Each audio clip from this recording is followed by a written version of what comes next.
നിലമ്പൂർ നഗരസഭയിൽ സമസ്ത മേഖലകളിലും കടുത്ത ഭരണസ്തംഭനമാണെന്ന് പ്രതിപക്ഷം വാർത്താ സമ്മേളനത്തിൽ ആരോപിച്ചു. പുതിയ ഭരണസമിതി അധികാരമേറ്റ് 6 മാസം കഴിഞ്ഞിട്ടും ഒരു വികസന പ്രവർത്തനവും നടത്താൻ ഇവർക്ക് സാധിച്ചിട്ടില്ലെന്നും പ്രതിപക്ഷ നേതാക്കൾ കുറ്റപ്പെടുത്തി. നിലമ്പൂർ നഗരസഭയിലെ ഈ ഭരണസമിതി അധികാരത്തിൽ വന്ന് 6 മാസം പൂർത്തീകരിക്കുകയാണ്. ഈ 6 മാസത്തെ ഈ ഭരണസമിതിയുടെ വികസന ക്ഷേമ പ്രവർത്തനങ്ങളെ സംബന്ധിച്ച് നിലമ്പൂരിലെ പ്രധാനപ്പെട്ട മാധ്യമ പ്രവർത്തകരുമായി സംവദിക്കണമെന്ന് ഞങ്ങൾ ആഗ്രഹിക്കുകയും അതിൻ്റെ അടിസ്ഥാനത്തിലാണ് ഇത്തരത്തിലുള്ളൊരു മീറ്റ് സംഘടിപ്പിച്ചത്. നമുക്കറിയാം, ഈ ഭരണസമിതി കഴിഞ്ഞ 6 മാസത്തെ ഇതിൻ്റെ പ്രവർത്തനം വിലയിരുത്തുന്ന ആർക്കും ഒറ്റ നോട്ടത്തിൽ ബോധ്യം വരുന്നത് നിലമ്പൂരിൽ വികസന നിശ്ചലാവസ്ഥയുണ്ട് എന്നുള്ളതാണ്. സാധാരണ ഒരു ഭരണസമിതി അധികാരം ഏൽക്കുക എന്നുള്ളത് കേരളത്തിലെ രാജ്യത്തൊക്കെ തുടർന്ന് വരുന്ന വികസന പ്രവർത്തനങ്ങൾ നടപ്പിലാക്കുകയും പുതിയ വികസന കാഴ്ചപ്പാടുകൾ, പ്രത്യേകിച്ച് തെരഞ്ഞെടുപ്പുമായി ബന്ധപ്പെട്ടുകൊണ്ട് ജനങ്ങൾക്ക് നൽകിയിട്ടുള്ള വാഗ്ദാനങ്ങൾ അത് ഓരോന്നായി നടപ്പിലാക്കാനുള്ള ഒരു ശ്രമമാകും അത് സ്റ്റേറ്റ് ഗവൺമെൻറ് ആയിരുന്നാലും കേരളത്തിലെ തദ്ദേശ ഭരണ സ്ഥാപനങ്ങളിലെ ഭരണസമിതി ആയിരുന്നാലും മുൻകൈയെടുക്കുക. എന്നാൽ ഈ കഴിഞ്ഞ 6 മാസം പുതിയ ഒരു പദ്ധതിയും ഈ നഗരസഭയിൽ ആവിഷ്കരിച്ച് നടപ്പിലാക്കാൻ ശ്രമിച്ചില്ല എന്ന് മാത്രമല്ല, കഴിഞ്ഞ ഭരണസമിതി നടപ്പിലാക്കിയ ഈ നാട് അംഗീകരിച്ച, പ്രത്യേകിച്ച് സംസ്ഥാന കേന്ദ്ര പുരസ്കാരങ്ങളും അവാർഡുകളും ഒക്കെ വാങ്ങിക്കൂട്ടിയ പദ്ധതികളും പ്രവർത്തനങ്ങളും അത് കേവലം രാഷ്ട്രീയത്തിൻ്റെ ഭാഗമായിക്കൊണ്ട് മാറ്റി നിർത്തപ്പെട്ടു എന്ന വേദനാകരമായിട്ടുള്ള സംഭവങ്ങൾ കൂടി കഴിഞ്ഞ 6 മാസം നടന്നു എന്നുള്ളതാണ് നമുക്ക് കാണാൻ സാധിക്കുക. ഈ ഭരണസമിതി അധികാരമേറ്റ പിറ്റേ ദിവസം നിങ്ങളൊക്കെ സാന്നിധ്യത്തിലാണ് ചന്തക്കുന്ന് ബസ് സ്റ്റാൻഡിൽ വെച്ച് ബഹുമാനിയായിട്ടുള്ള ചെയർപേഴ്സൻ്റെ ഒരു പ്രഖ്യാപനം വന്നത്. ആ പ്രഖ്യാപനം മറ്റൊന്നുമല്ല, അടിയന്തരമായി ചന്തക്കുന്ന് ബസ് സ്റ്റാൻഡ് പുനർനിർമ്മിക്കും. മാത്രമല്ല, കഴിഞ്ഞ ഭരണസമിതി അതിൻ്റെ ടെൻഡർ നടപടികൾ പൂർത്തീകരിച്ച് അത് പരിശോധിച്ച് ആ പ്രവർത്തനം തന്നെ മുന്നോട്ട് കൊണ്ടുപോകുമെന്നാണ് ചെയർപേഴ്സൺ പ്രഖ്യാപിച്ചത്. നിങ്ങളൊക്കെ ജനങ്ങളെ അറിയിച്ചതാണ്. ഈ 6 മാസമായി നിലവിലുള്ള താൽക്കാലിക ഷെഡ് മാറ്റി പുറകോട്ട് കെട്ടി എന്നല്ലാതെ നയാ പൈസയുടെ ഒരു വികസന പ്രവർത്തനം നടപ്പിലാക്കാൻ സാധിച്ചില്ല.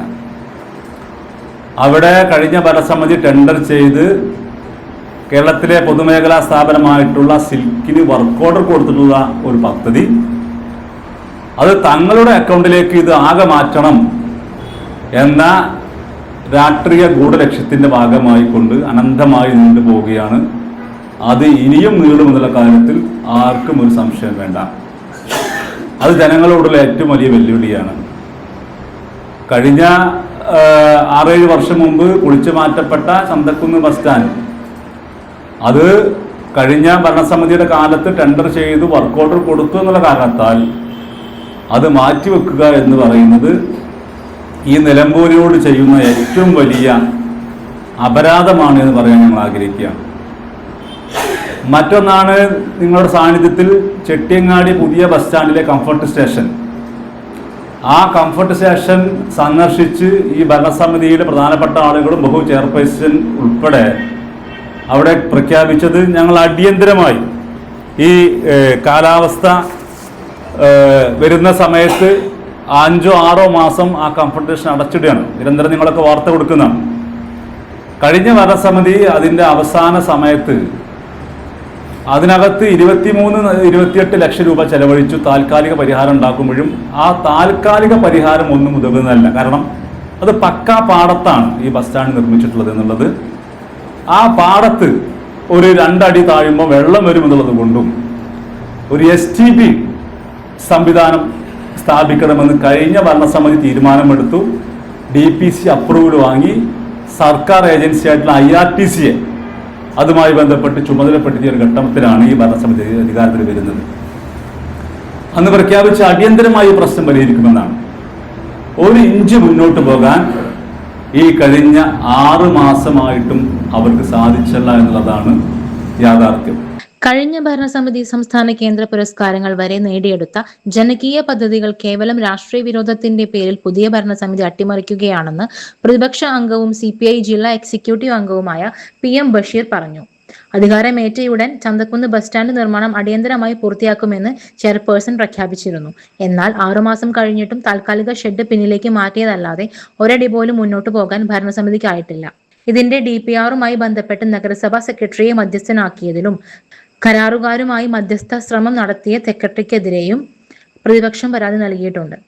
മഴക്കാലത്ത് പകർച്ചവ്യാധികൾ പടരുന്ന സാഹചര്യം ഉണ്ടായിട്ടും നഗരസഭാ ശുചിത്വ കാര്യങ്ങളിൽ ഒരു നടപടിയും എടുക്കുന്നില്ല.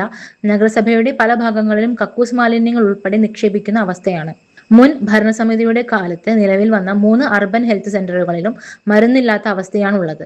വയോജനങ്ങളോട് ഈ ഭരണസമിതിക്ക് യാതൊരു പ്രതിബദ്ധതയുമില്ല.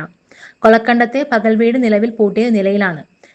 ഭിന്നശേഷി സൗഹൃദ നഗരസഭയ്ക്കുള്ള പുരസ്കാരം ലഭിച്ച നിലമ്പൂരിൽ അവർക്കായി തുടങ്ങിയ ഫിസിയോതെറാപ്പി സെന്റർ കഴിഞ്ഞ 4 മാസമായി പ്രവർത്തിക്കുന്നില്ല. ചെട്ടിയങ്ങാടി പുതിയ ബസ് സ്റ്റാൻഡിലെ കംഫർട്ട് സ്റ്റേഷൻ അറ്റകുറ്റപ്പണികൾ നടത്തി തുടർന്നു കൊടുക്കാൻ സാധിച്ചിട്ടില്ല. മുൻ ഭരണസമിതി സ്ഥാപിച്ച തെരുവു വിളക്കുകളിൽ ഭൂരിഭാഗവും അറ്റകുറ്റപ്പണി നടത്താത്തതിനാൽ കത്താത്തതായി കിടക്കുകയാണ്.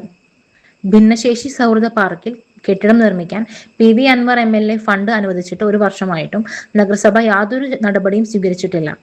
നഗരസഭയിൽ ജനകീയ വിഷയങ്ങൾ ഉന്നയിക്കുമ്പോൾ ഭരണ നേതൃത്വം അതിനെ വ്യക്തിവൈരാഗ്യത്തോടെയും രാഷ്ട്രീയ വിദ്വേഷത്തോടെയുമാണ് നേരിടുന്നതെന്നും ഇത് അപഹാസ്യമാണെന്നും നേതാക്കൾ കൂട്ടിച്ചേർത്തു. വാർത്താ സമ്മേളനത്തിൽ PM ബഷീറിനൊപ്പം CPM അംഗം E അരുൺദാസ്, കേരള കോൺഗ്രസ് M അംഗം മിനി ജോൺ എന്നിവരും പങ്കെടുത്തു. SS Gold, Pure Gold. SS Group, Nilambur.